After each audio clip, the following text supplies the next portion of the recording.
Hi there, and welcome to Chasing Care, the podcast where we talk about live-in care with a little bit of heart, a lot of practical advice, and just enough humour to keep things interesting.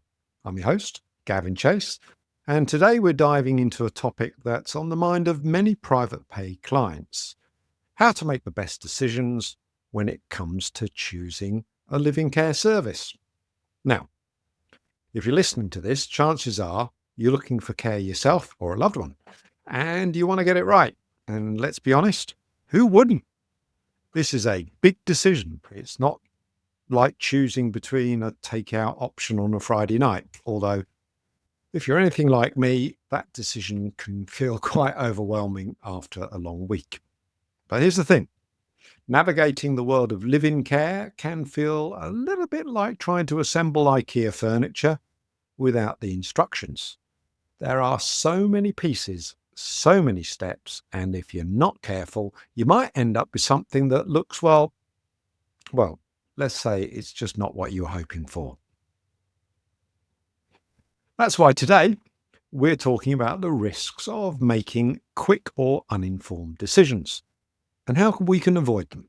Because let's face it, no one wants to end up in a situation where they've hired a care provider who isn't quite the right fit.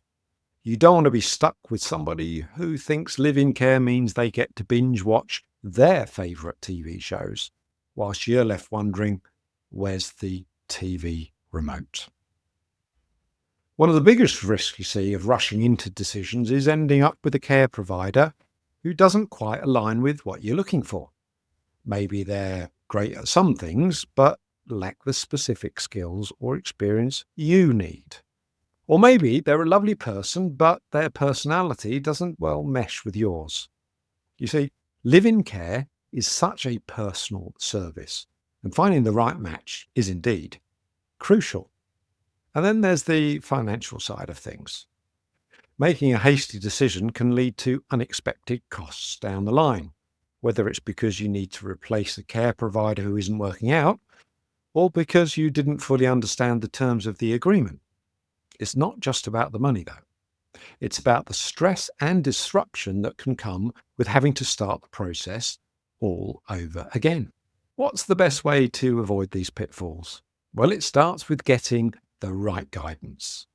That's where quality care advisors from Network Live-in Care can make the difference.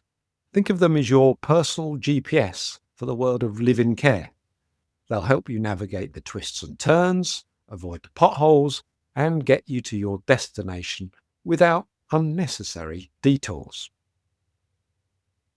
You see, a quality care advisor isn't there just to sell you a service. They're there to listen. They're there to take time to understand your unique situation, your needs, and your preferences. They'll help you find a care provider who's not only qualified, but also someone who feels like they're just the right fit for you or your loved one. And to clarify, when you work with a quality care advisor, you're not just getting access to their expertise. You're also getting peace of mind.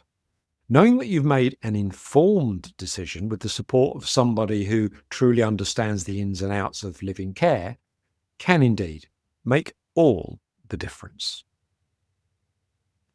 So, if you're unsure where to start, or if you just want to make sure you're on the right track, I'd encourage you to reach out to a quality care advisor at Network Live-in Care.